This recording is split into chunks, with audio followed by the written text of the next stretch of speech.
And what a privilege is ours to know where we stand in the book of Revelation. And we stand in this particular section of Scripture that we've just read. So will you open your Bibles, if you haven't already done so, to Revelation chapter 16, where we start with the sixth angel pouring out his vial on the great river Euphrates. And we understand that what happens following this vial being poured out is that the Euphrates is dried up. And Christadelphians and many Bible students for centuries have known what this vial means. Because the great river Euphrates was a symbol for the Ottoman Empire. Why is it a symbol for the Ottoman Empire? Well, simply because the Euphrates, when you track back, when it's drying up as the river goes back, begins in Turkey. So we need to be very clear, this is not a Christadelphian idea. This has been around since, well, at least the 1600s, where Bible students have understood that the great river Euphrates has meant the Turkish Empire. And in the 1800s, the beginning of the 1900s, the Ottoman Empire dried up. You could argue it's still drying up, but it's dried right up. And so, brothers and sisters, young people, we know this. Chapter 16 and verse 12 has happened. Chapter 16 and verse 16 hasn't happened. Armageddon has not yet taken place, which places you and I in history in three verses. Revelation 16 verses 13 and 14, and actually verse 15 is a support tip for us living in those days. So the history is in chapter 16 verses 13 and 14, where we read, I saw three unclean spirits like frogs come out of the mouth of the dragon, out of the mouth of the beast, and out of the mouth of the false prophet. They're the spirits of devils, and they've got a job to do. And their job is to gather together the nations of the world, the kings of the earth and of the whole world, to the great day of God Almighty, the battle of Armageddon. So the frog-like spirits have a very specific role to do. Now, has anyone ever been here? I'd be impressed if you had. This brother has. Where is it? It is in France. It's not quite Paris, right? But it's not a million miles away from Paris. As far as we're concerned, probably in Canadian terms, you would simply say Paris, right? Because it's 3 hours away, right? It's in Rheims, right? It's in Rheims, which is in northern France. And there's a cathedral there in Rheims that we visited this last summer. And next to this cathedral is this palace. It's called the Palais de Taux. Now, my French is appalling, and I suspect I've said that wrong, and some of you are thinking, Pete, that is not how you say it. But it's something like that. And in this palace, next to this very famous old French cathedral, is a tapestry. And on that tapestry are is depicted an ancient French battle.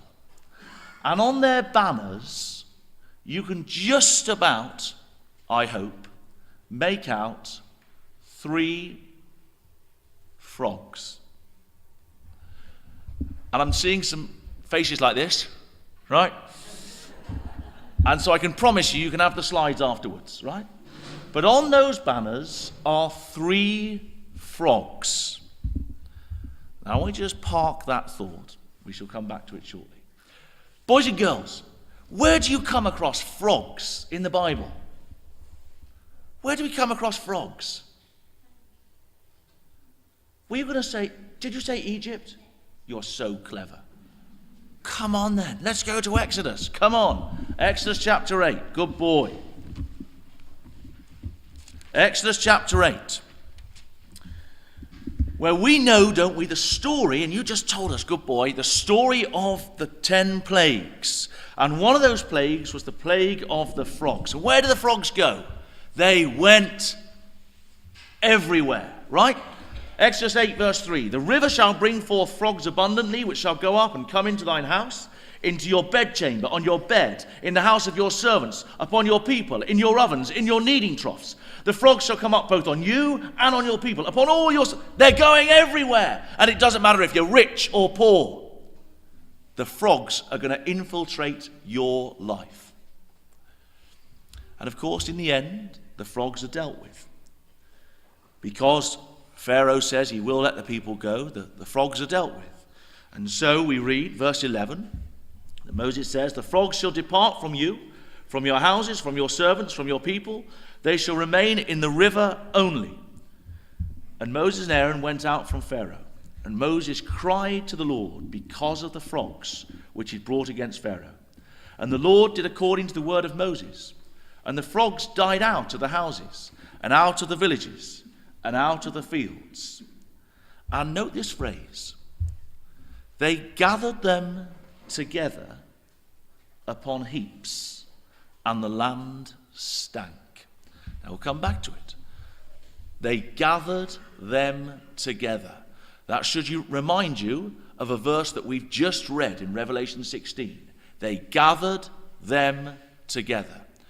And when they're gathered together upon heaps,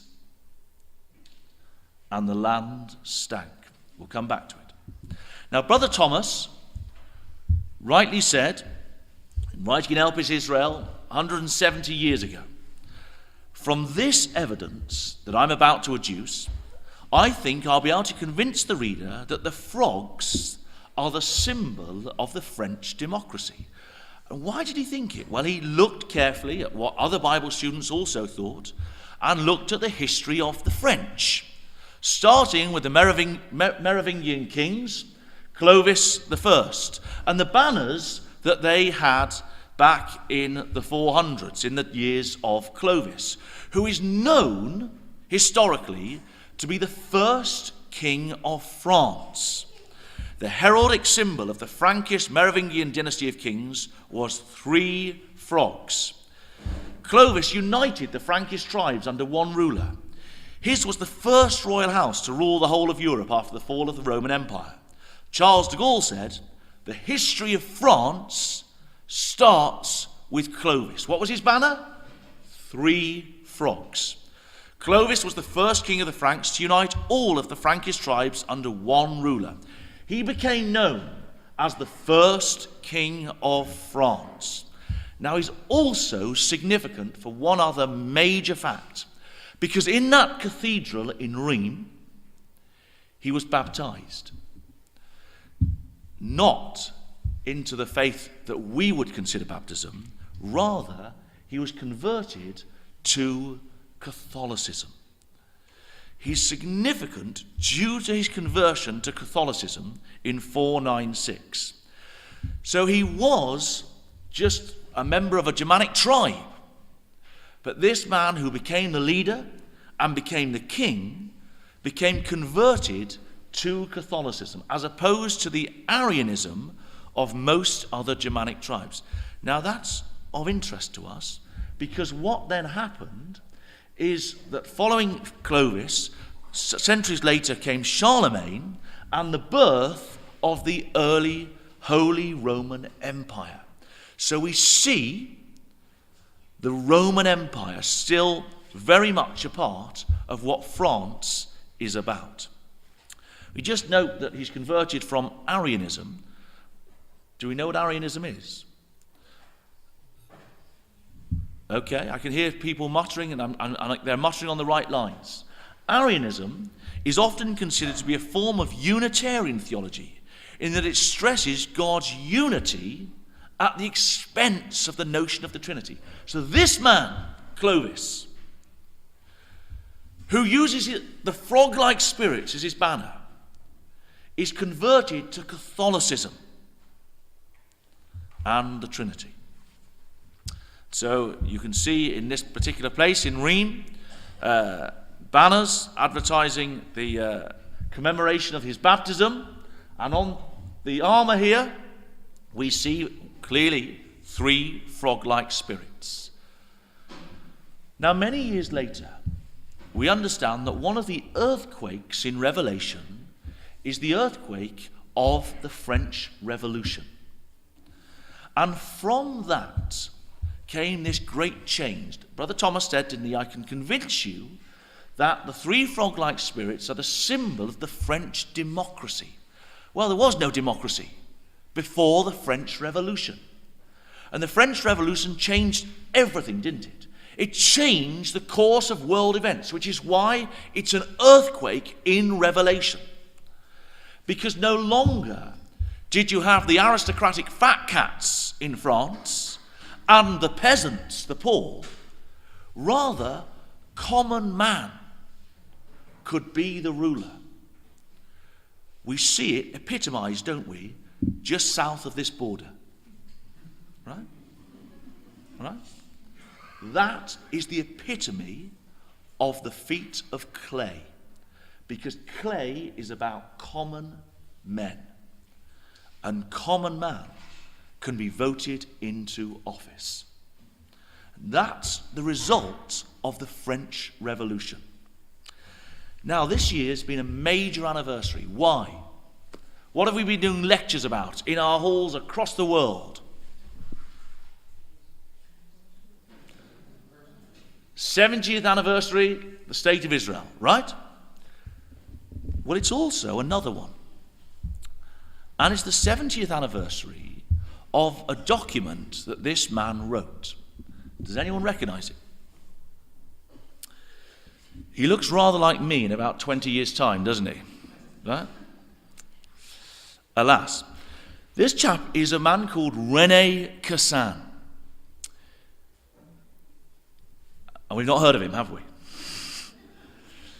So René Cassin was a Jew, a French Jew, living in France. He fought in the First World War. Unsurprisingly, he was an extremely bright man. And following the Second World War, he was working as a lawyer, and he was tasked with writing a major document. He was tasked with writing the UDHR. Now, what's the UDHR? Human rights. The Universal Declaration of Human Rights.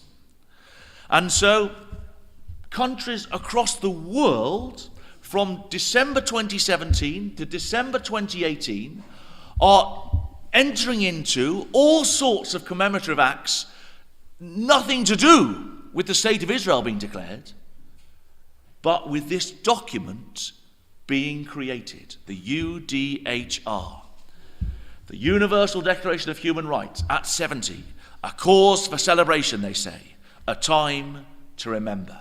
René Cassin is known as the father of the Declaration of Human Rights.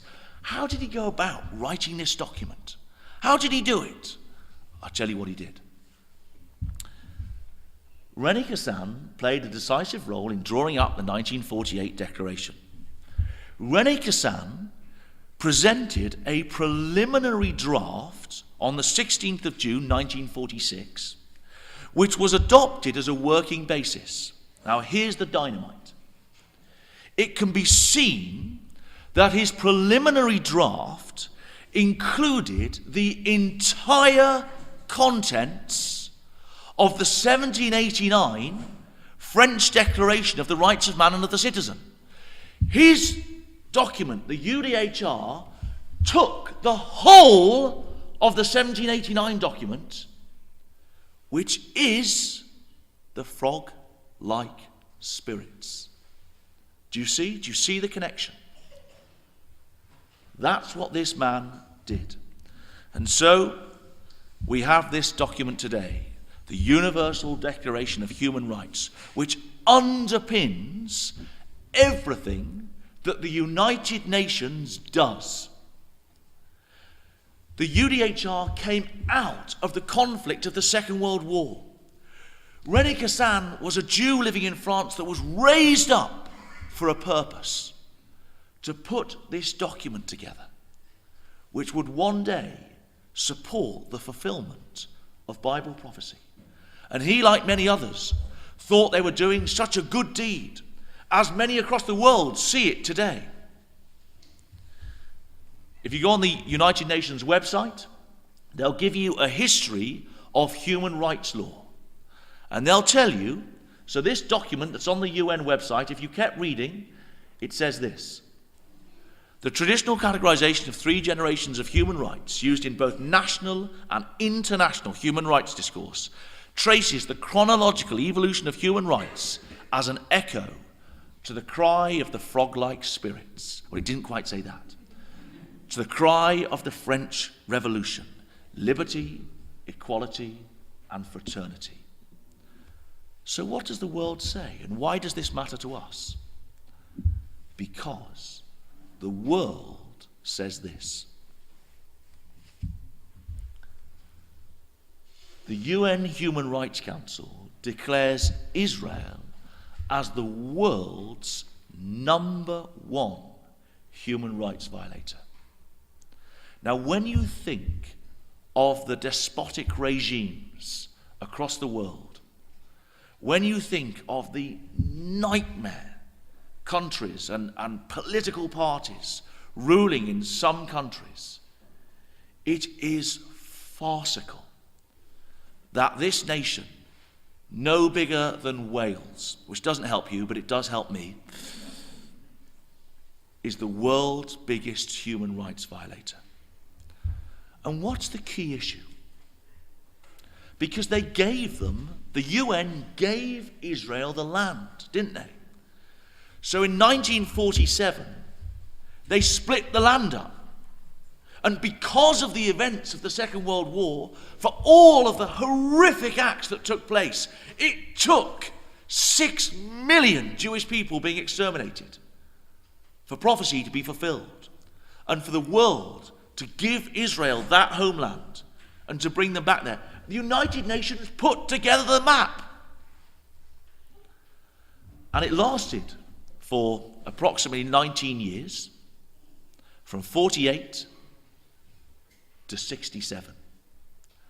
And in 67, following the events of the Six-Day War, Israel took huge amounts of the land and said it was theirs. Bible prophecy says it is theirs. The world says it is not theirs. And so the human rights violations that the world is so furious with Israel for is because of their occupation, as the world would say, of the land. For half a century, Amnesty International says, Israel's occupation of the West Bank, including East Jerusalem and the Gaza Strip, has resulted in systematic human rights violations against Palestinians living there. So there's the territory that they say that they've lost. We need to understand what we're talking about when we read the West Bank. I'd like you to turn to Ezekiel. Come to Ezekiel chapter 36. You see, the West Bank is the mountains of Israel. It's this territory here on the map. Many of you who will have been to Israel will have seen the topography of the land, and you can't help but notice, as you leave Jerusalem and you head east, so there's this plateau of land going down to the south, going up to the north. As you come in from the Dead Sea, you look from Jericho, there's this plateau of land, these mountains going north to south, the West Bank, the mountains of Israel. And so when we read Ezekiel 36, which is a prophecy Ezekiel gives against, have a look carefully, the mountains of Israel, we note in our margin the West Bank. And what does God say he's going to do at the time of the end? Verse 8. But ye, O mountains of Israel, you shall shoot forth your branches and yield your fruit to my people of Israel, for they are at hand to come. Well, they've come. They're in the land. Behold, I'm for you, and I will turn unto you, and ye shall be tilled and sown. What will we do with the West Bank? I will multiply men on you. All the house of Israel, even all of it, the cities shall be inhabited, and the wastes shall be builded. I will multiply on you man and beast. They will increase and bring fruit, and I will settle you after your old estates. And so, sure enough, that is what's happened. Following 1967, that prophecy has been fulfilled. Because Jewish people have multiplied on the mountains of Israel, on the West Bank. This prophecy has been fulfilled in most of our lifetime. That's incredible, isn't it? And they keep settling.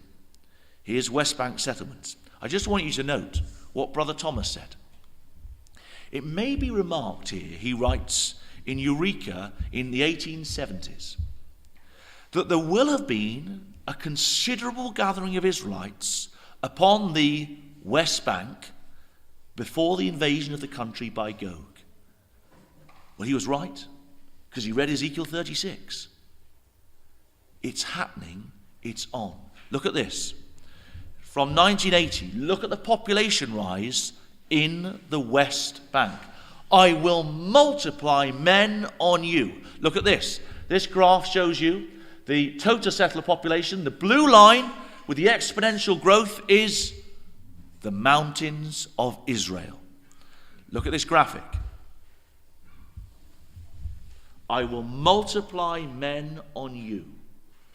Men will settle on you. Brother Thomas says there will be a considerable gathering on the mountains of Israel before the invasion of Gog.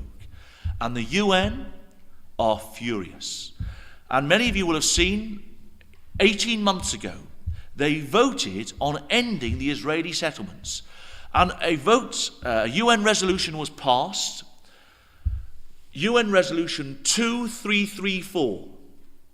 And that resolution was historic, because to pass a resolution, it has to go through the Security Council, the permanent members of the UN, and every single one of them has to either agree it or abstain from the vote. And if they vote against it, it can't pass. And for decades, America always stood with Israel. One of the last things that Obama did in office was allow this resolution to go through. He abstained. And so Resolution 2334 was passed. You can find this on the internet. The United Nations Security Council, just type in Resolution 2334, and you'll see that what it says is that it condemns all measures aimed at altering the demographic composition, character and status of the Palestinian territory occupied since 1967. It reaffirms that the establishment by Israel of settlements in the Palestinian territory occupied since 1967, including East Jerusalem, has no legal validity and constitutes a flagrant violation under international law. What's international law? What's it based on? The UDHR. It reiterates its demand that Israel immediately and completely cease all settlement activities in the occupied Palestinian territory. It calls upon all states. Well, we're expecting, aren't we, the frog-like spirits to gather the kings of the earth and of the whole world. And so the world is furious with Israel's occupation. Why? Because Human Rights Watch keeps saying, and others, they're violating international human rights law. What's it based on? Let's get it clear. The UDHR. What's it based on? 3 frog-like spirits. And so you'd think, wouldn't you, that following that resolution, when the world says you've got to stop building, that they're going to stop building. And then God, in an instant, changes the course of world events. Because Barack Obama leaves office. And Donald Trump comes into office. And we look at this man and we understand Daniel's prophecy like never before, that it is God who rules in the kingdoms of men. He gives it to whomsoever he will, even to the basest of men. We live in the days of the clay. And so, Trump comes into power. And only a character like this, right, is going to go against the whole of world opinion. And Israel says, terrific, we'll keep building. And of course they're going to keep building. Because Ezekiel chapter 36 tells us they're going to keep building. Do you see? There was no choice. The angels had to do it. Because if someone like Obama had stayed in office, they'd have had to stop building and that prophecy would have stopped. Our God's an extraordinary God. The angels are continually working with world events. And although sometimes we look and we try to understand what's happening, we know that God is in control. And so they keep building. What does the UN say? Stop building! They call for an end to Israel's occupation of Palestine. Israel accuses UN of bias as it carries out a human rights review. And then they keep being told off more and more and more as delegations go back to the UN and tell them they keep building. There's nothing they can do because it's written in Ezekiel chapter 36. Now I want us just to move left field, and I want us to focus our minds on Europe just for a few minutes, because not only has there been a major political shift in North America that's affected the world, so has there been in Europe. Because for for decades, the engine house and ruler of Europe has been Germany. And then a fresh, handsome, young Frenchman is voted into office. Emmanuel Macron. And he comes with an agenda. What's his agenda? It's a human rights agenda. And so the world says, well, hold on. The Economist runs. The spotlight is shifting from Germany to France. Merkel should follow Macron's lead on Europe. Emmanuel Macron warns European leaders they've got 1 year to reform the bloc. Macron, not Merkel, is Europe's most powerful leader. Time magazine, the next leader of Europe. What are they saying? They're saying the new Napoleon. Because the angels want the Christadelphians to know that something's occurring to do with the French Revolution, to do with the three frog-like spirits. A Napoleon for the 21st century. How France's president made his mark on the world stage. And the BBC article says, I think Macron has a chance to appear as the leader of the free world. Why do you think they're looking for someone else? Because they can't cope with Trump, right? That's the fact of the matter. France alone cannot do everything. But if we look at his speech to the UN General Assembly, his speech was completely focused on the frog-like spirits, human rights. Emmanuel Macron says, France is back at the core of Europe. And what does he say in his speech? He wants a more sovereign, united, and democratic Europe. Well, we're not surprised. Because what do we read when we turn the page from Revelation 16 to Revelation 17? That the nations will give their power and their strength to the beast, to Europe. We will never build something sufficiently ambitious at 27. Isn't that interesting? Wonder what he's going for. He's got a 10-year strategy. Maybe he's going for 10. Maybe he's interested in 10 horns or 10 toes. We don't know. If some people are ready to be more ambitious, he says, to go further in terms of integration and ambition of what makes you sovereign as a power in this global environment, to defend your values and your interests, let's move. says Macron. And so he goes to visit the Council of Europe. And he gives a speech to the European court. And what's his speech about? It's about human rights. He says France's commitment to the principles enshrined in this convention goes back a long way. The Declaration of the Rights of Man and of the Citizen of 1789 is, of course, the main wellspring of these principles, of the principles of human rights. However, its roots lie even deeper in the ground of Renaissance humanism, in the legacy of antiquity, in the concept of the human being that France has constructed over the centuries.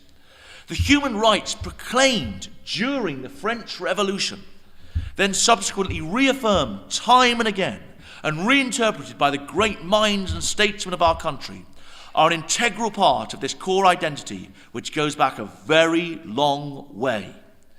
It is not insignificant, he says, that the UDHR was adopted in Paris in 1948. Imagine the Christadelphians in 1948, they'd known this, that happening in Paris is a document pulling together the frog-like spirits. Nor is it a coincidence that a French city, Strasbourg, is today your home. Rest assured that for us, the French, this is of the utmost significance. And so this year, Emmanuel Macron was awarded an international prize. Do you know what the prize was? It's given by the people of Aachen, which is a city in northwest Germany, every year.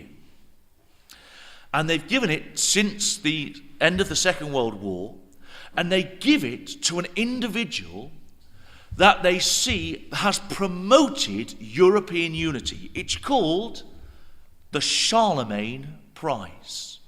Because Charlemagne, of course, was the emperor that united France and Germany.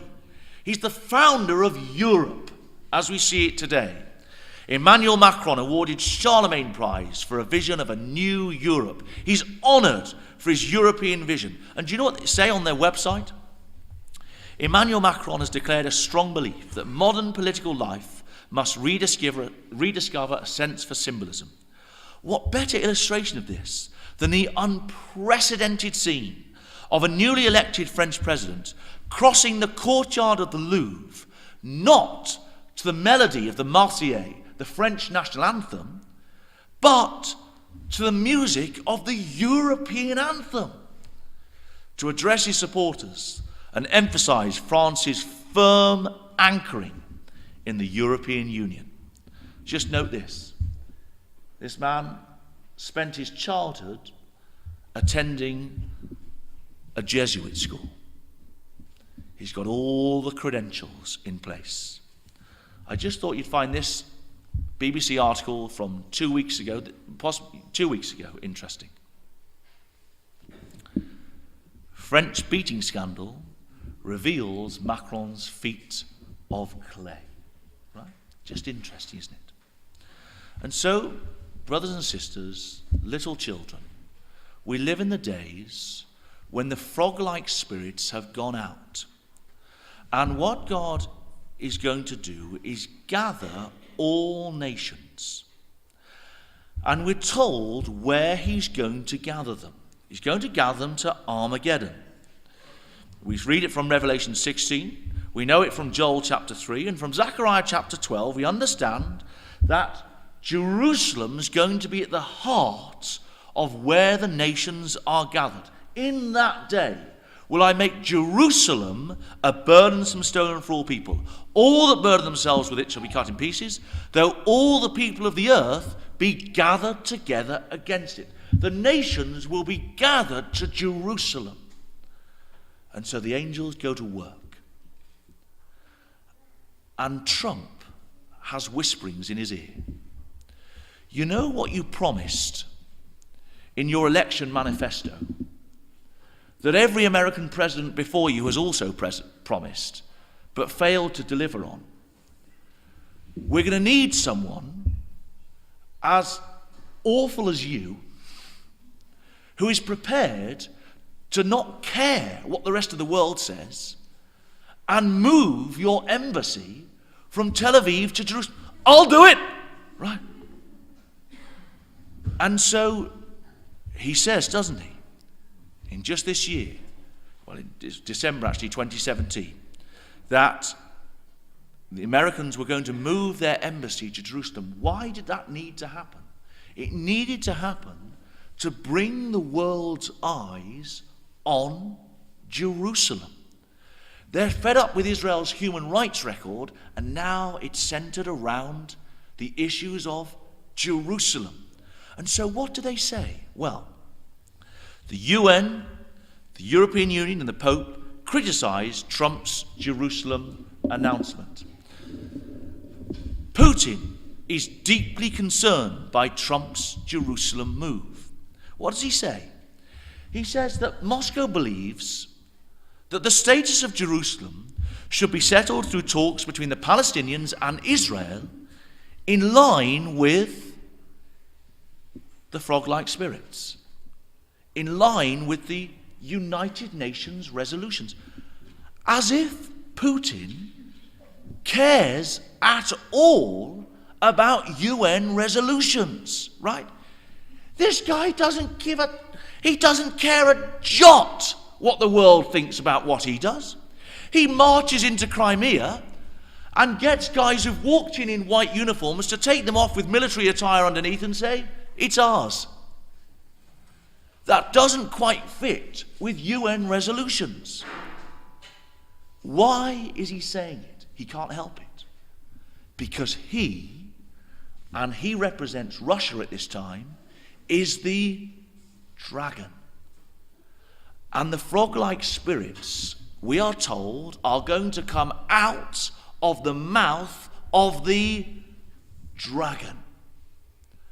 That's why he's calling on the UN resolutions. Let me just show you this too.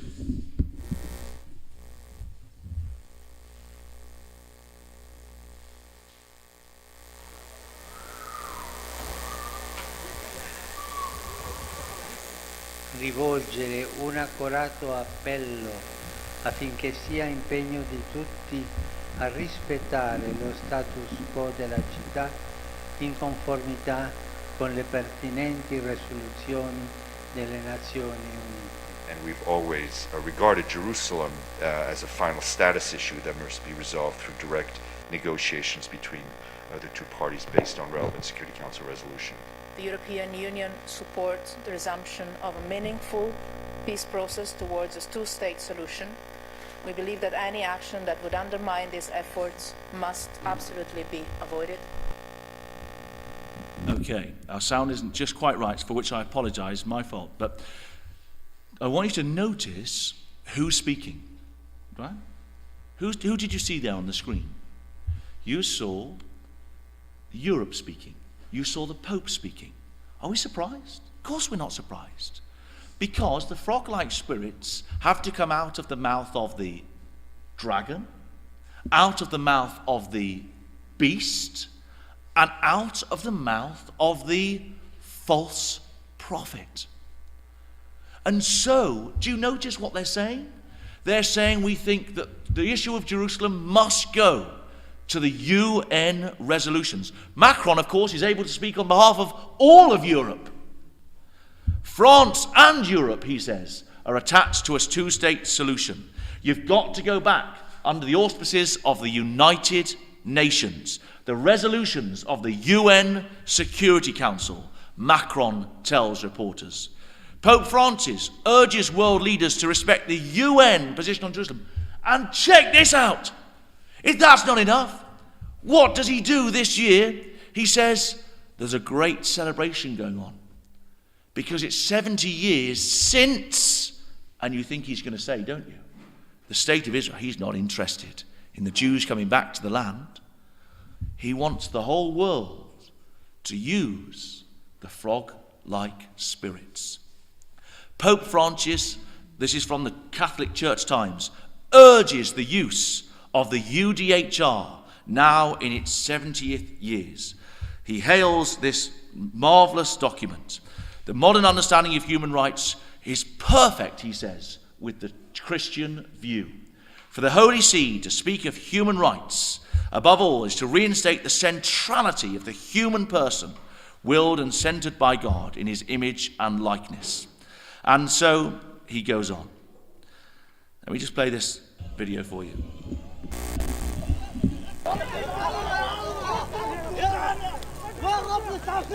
As I said in December, our greatest hope is for peace. The United States remains fully committed to facilitating a lasting peace agreement.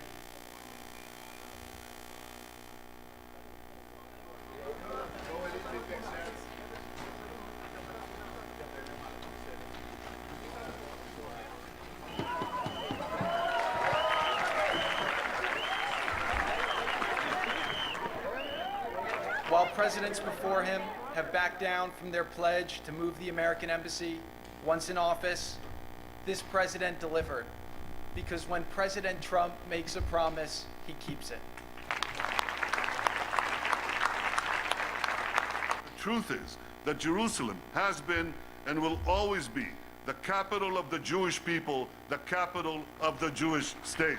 May the opening of this embassy in this city spread the truth far and wide, and may the truth advance a lasting peace between Israel and all our neighbors. God bless the United States of America, and God bless Jerusalem.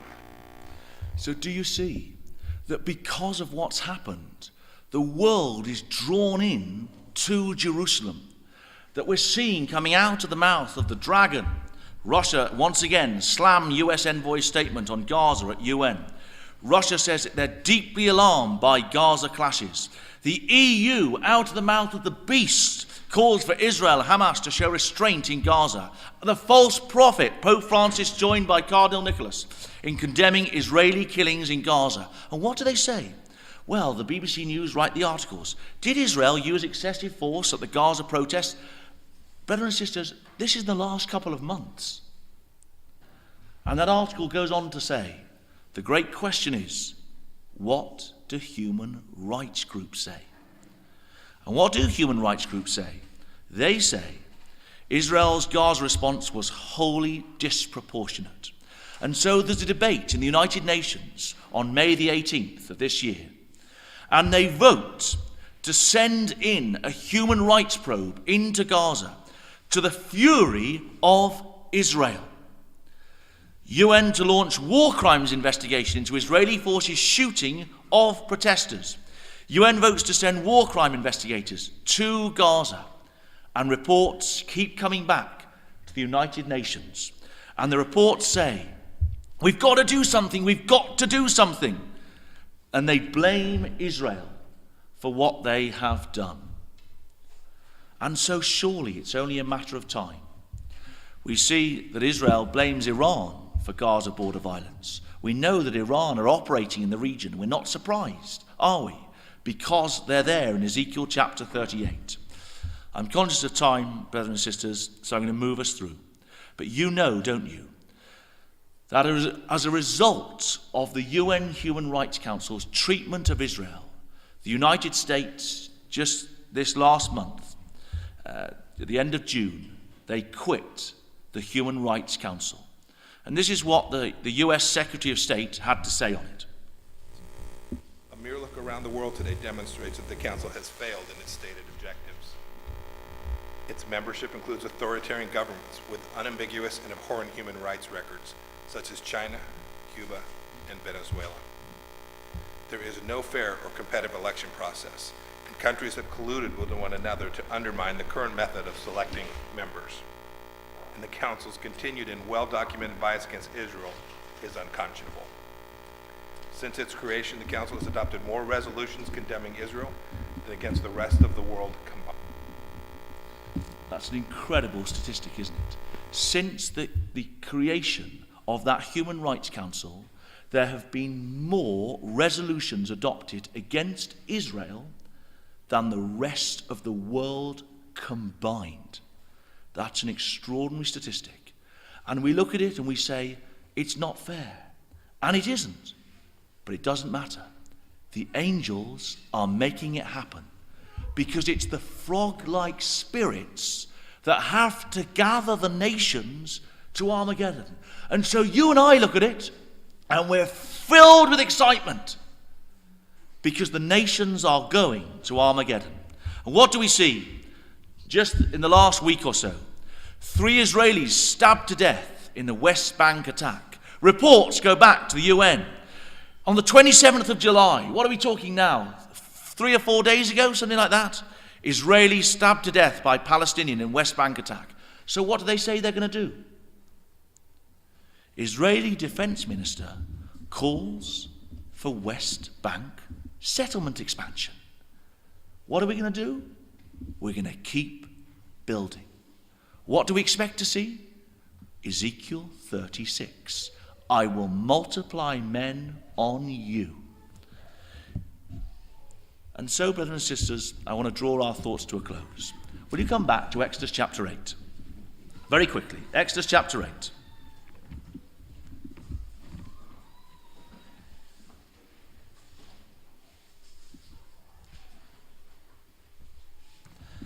Where we saw those frogs being dealt with. And I'm sure you picked up the language in verse 14. They gathered the frogs together. They gathered them together. Now that, you should have in your margin next to that phrase, Revelation 16:16, where the nations are gathered together. It's exactly the same phrase. Obviously, one's Greek, one's Hebrew. It's the same phrase. He gathered them together to a place called in the Hebrew tongue, Armageddon. Now, of course, Armageddon means a heap of sheaves in a valley of threshing. So they're gathered together, the frogs, in verse 14 or 13, in heaps. And we also understand that the land stank. Well, we're not going to turn there, but put in your margin Ezekiel 39:11. Because do you remember, following Armageddon, Ezekiel 39 says that the bodies that are heaped up are so numerous and so awful as the destruction been, that when a man walks through the land, what it says is he's got to hold his nose because of the smell. And so do you see this picture here in Exodus? I just want you to note one other thing from this. That Hebrew word heaps, in the Hebrew it's repeated. It's actually heaps, heaps. In other words, there's so many of them. But this Hebrew word is used on 31 occasions, this heaps, right? And these are the different ways it's translated. It's the Hebrew word chomer.